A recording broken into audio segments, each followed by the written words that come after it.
Sejam bem-vindos a este canal, sou o pesquisador Marcos Lopes. E chegamos finalmente ao último vídeo, onde estamos analisando o vídeo no YouTube que tem por título Como Travar um Calvinista.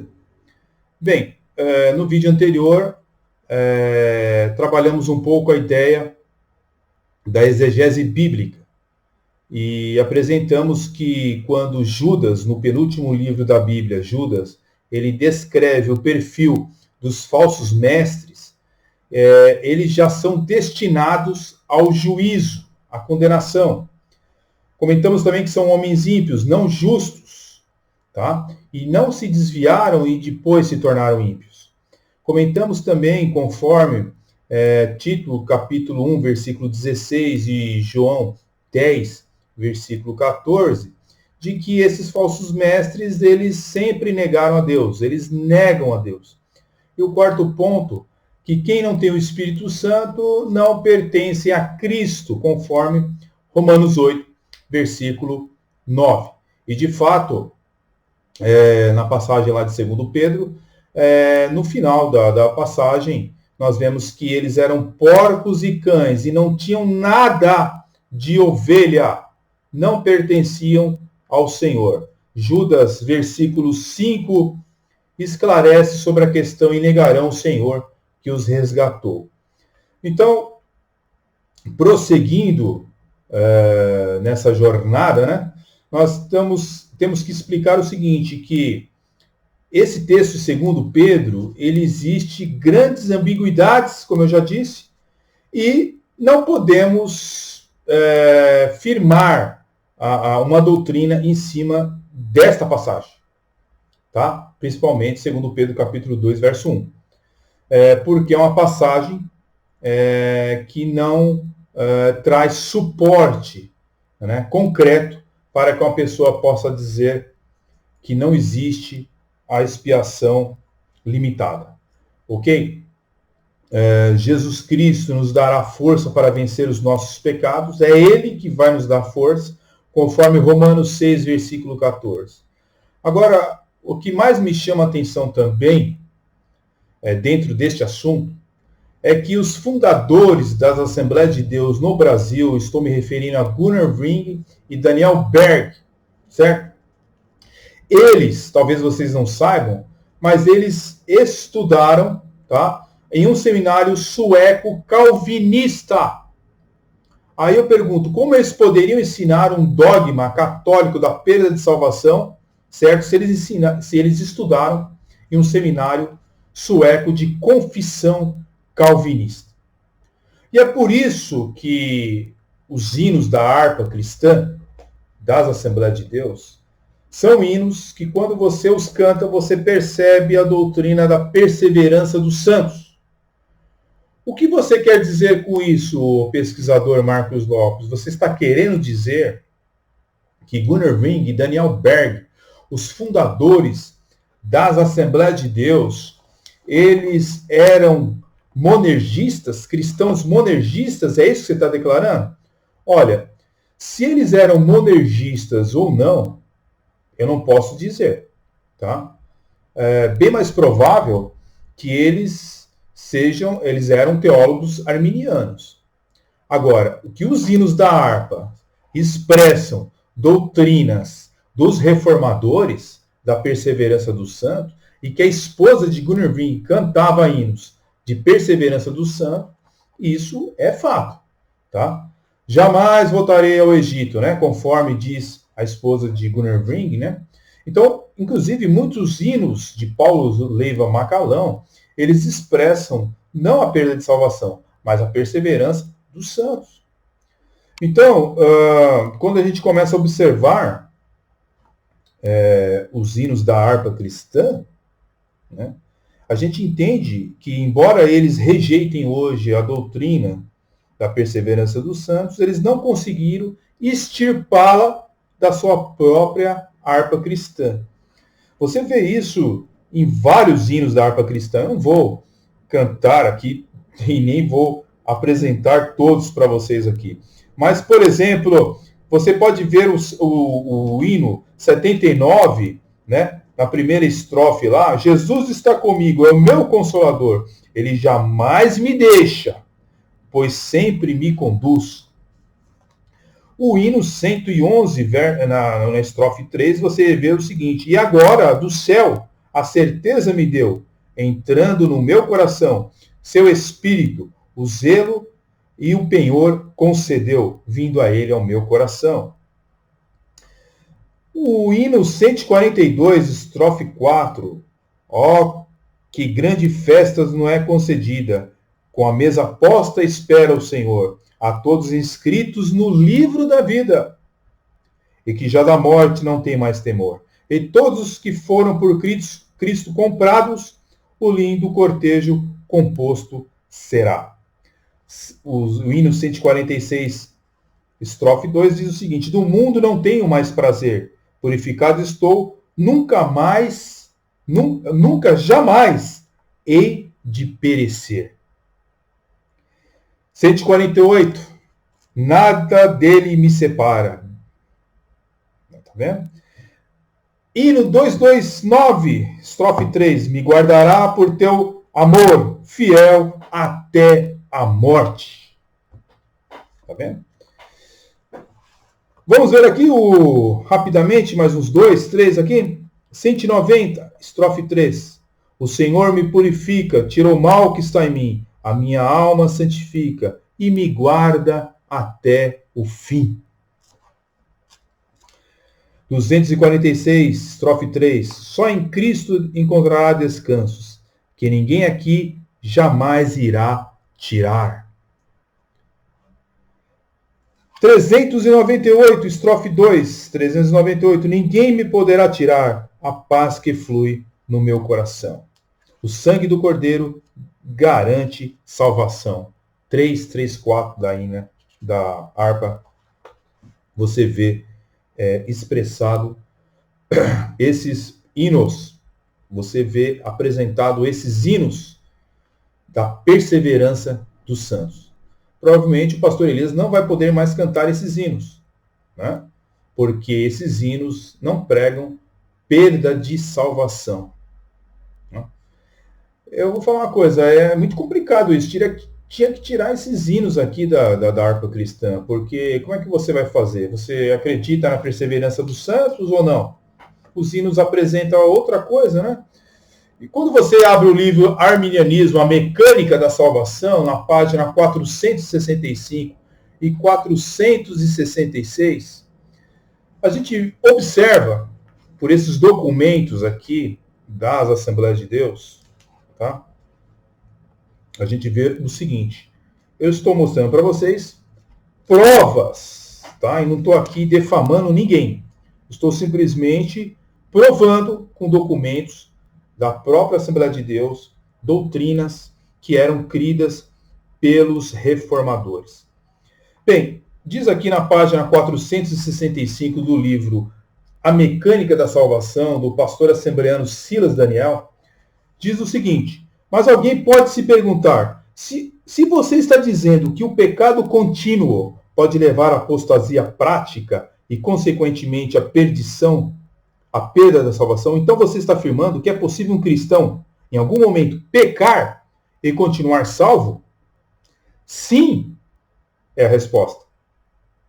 Como afirma brilhantemente a declaração oficial sobre a segurança do crente adotada em 21 de agosto de 1978 pelo Presbitério Geral das Assembleias de Deus nos Estados Unidos, ao tratar da questão: um cristão pode pecar e ainda assim ser salvo? Eu não vou ler tudo aqui, você pode adquirir o livro e confirmar que eu não estou fazendo cortes e nem recortes, tá? E nem usando de malícia para o contexto. Mas na página 465 e 466, esse documento de 21 de agosto de 1978, da Assembleia de Deus dos Estados Unidos, vai contra o que se acredita hoje na Assembleia de Deus. Se o homem é salvo somente quando tem uma vida sem manchas, então a salvação não é por graça, e sim por obras. Olha essa declaração aqui. É uma declaração totalmente reformada. Olha essa declaração ó, no final da página 465. O crente não está em uma porta giratória, entrando e saindo da graça de Deus. Ele está seguro nas mãos de Deus, e nem a morte, nem a vida, nem os anjos, nem os principados, nem qualquer outra coisa poderá separá-lo do amor do Pai. Isso aqui é teologia reformada. Quando o crente que pecou se volta para Cristo, ele não faz isso com desespero de quem está com a alma perdida, mas com conhecimento seguro de que, como filho de Deus, tem um advogado junto ao Pai, fiel e justo, para lhe perdoar e limpar de toda a maldade. Assim, o crente exerce uma prerrogativa como filho de Deus, nunca precisando duvidar de sua posição, o qual ele sabe que está baseada na justiça infalível de Cristo mediante a fé. Olha, isso aqui é teologia reformada. E por que a liderança da Assembleia de Deus não segue a teologia reformada? É porque, como eu já disse, vai se achar que o crente vai ficar relapso. O crente vai ficar sem orar, sem jejuar, sem consagrar. E aí vai fazer com que tenha uma geração, né, de sorveterianos. Meus queridos, teologia bíblica não conduz o crente para esse tipo de atitude.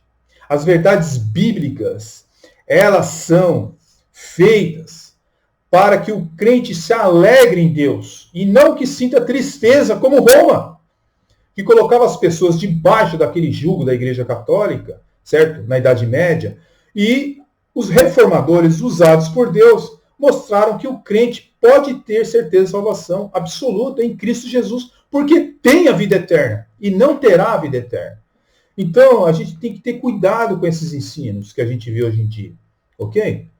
Então, quando a gente vê livros adventistas, por exemplo, né, como esse aqui, a difícil doutrina do não amor de Deus, são doutrinas adventistas, que estão tentando desacreditar a teologia dos reformadores. E, infelizmente, muitos evangélicos acabam seguindo as doutrinas adventistas, né, tentando fazer com que fique desacreditado os reformadores protestantes. Volto a dizer, os reformadores protestantes não eram inerrantes, não eram santos, eram como eu e você, de carne e osso, pecadores, mas a mente deles estava, como a minha mente e a sua mente, projetadas no Deus Todo-Poderoso e nos libertando através das Escrituras dos ensinos da Igreja Católica Romana. Ok? Não devemos nos esquecer também de que grandes hereges eram habilidosos no grego e no hebraico, e nem por isso eram cristãos. O que você quer dizer com isso, ô pesquisador Marcos Lopes? Eu quero dizer o seguinte, que grandes hereges eram conhecedores de línguas originais. Você quer um exemplo? Pelágio, por exemplo, era um conhecedor de línguas originais. Foi refutado por quem? Por Agostinho de Hipona. Ok? Então, no nosso tempo, nós temos também doutores no grego, certo? Como este homem aqui, ó, Bart Ehrman. Só que ele escreveu esse livro aqui, O que Jesus disse e o que Jesus não disse. É um homem que se tornou um apóstata, mas ele se titula um cristão. É um erudito, né, em manuscritos originais, mas a todo tempo tenta desacreditar a Bíblia Sagrada, certo? E ele acabou se tornando um agnóstico, mas já foi refutado por Dineski Souza na internet, tá? Ele já foi refutado. Mas são homens conhecedores, né, catedráticos, eles são acadêmicos, aliás, em grego, ok? E nem por isso eles interpretam a Bíblia da maneira correta, tá? Então, devemos ter cuidado com esse tipo de coisa, ok? Você pega as obras de William Barclay, por exemplo, ele escreveu vários comentários bíblicos que impressionam pelo seu conhecimento de grego e de cultura. No entanto, na sua biografia, ele revela que ele também se tornou um agnóstico, que ele não cria nas doutrinas bíblicas, tá? Era um conhecedor, né? Um erudito de grego. né? Mas não acreditava Jesus como Salvador, Jesus como Deus, não acreditava no inferno, não acreditava na remissão dos salvos, ou seja, então ele declara que era um agnóstico. Então, como eu já disse, somente se prender no grego em um versículo ou vários aqui, não fazer uma exegese correta, balizada nas escrituras e na interpretação das escrituras, não vai resolver o nosso problema. E se o pastor Elias Soares continua vendendo livros de teólogos reformados na sua livraria e não acredita no evangelho monergístico, ele deveria deixar de vender esses livros na sua livraria, porque ele está, segundo ele, dando veneno para o povo, já que ele considera heresias mortais. Mas ficou provado que não são heresias. É simplesmente o evangelho de nosso Senhor e Salvador Jesus Cristo. E o pior, Armínio não concorda com o pastor Elias, certo? Que esses falsos mestres eram regenerados, não concorda com o livre-arbítrio como determinante para a salvação do homem, certo? E não concorda com perda de salvação. E se algo do adventismo, se algo do mundo das seitas, nós devemos ter um cuidado muito especial com essas coisas. A nossa caminhada cristã, de fato, ela pode ter dificuldades, vacilos, vamos errar, vamos pecar, mas ela nunca é interrompida. Isto é um ensino católico para prender as pessoas, tá? Prendeu as pessoas na Idade Média. É colocar um peso sobre os ombros dos membros de uma maneira desnecessária. Jesus Cristo, senhores e senhoras, ele é o santuário da presença de Deus e o autor da nossa salvação. Por isso que as palavras, né, de Raimundo de Oliveira, no seu livro Seitas e Heresias, é bem pertinente. Ele diz que a salvação do crente é perfeita e imediata. Procure o que é no dicionário a palavra perfeita e imediata, e os versos que ele usa são os versos que os teólogos reformados usam, João 5:24, 8:36, Romanos 8:1, 1 João 1:7. Então, é simplesmente retornar às Escrituras. É só um trabalho, né, que você vai ter de ler a Bíblia sem óculos do arminianismo, sem óculos do calvinismo, mas ver o que realmente a Bíblia fala para nós, né? Daniel Berg e Gunnar Ving, eles disseram certa vez o seguinte, olha só o que está escrito no livro Enviado por Deus, na página 232. Olha só que Daniel Berg disse. Ele, Deus, vem ao nosso encontro e conhece as nossas fraquezas, pois não conseguimos nada com as nossas próprias forças. Toda a luta seria em vão se não tivéssemos a sua misericórdia, que purifica os nossos pecados e cria em nós um coração limpo. Ele assume tudo quando não temos mais forças para continuar. Olha as palavras de Daniel Berg, se isso não é uma palavra reformada. E Gunnar Ving, no livro O Diário de um Pioneiro, página 200. Olha o que Wingren disse. O inimigo está furioso. Eu tenho corrido perigo de vida várias vezes, mas o Senhor tem me guardado de tudo até agora. Ele também me guardará e me conservará para o seu reino celestial. Aleluia. Que palavra reformada. Então, à luz de 2 Pedro capítulo 2, verso 1, fica provado pelo menos duas coisas. A expiação não é ilimitada, porque o sacrifício de Cristo não alcançou esses mestres que agora se perderam. Ok?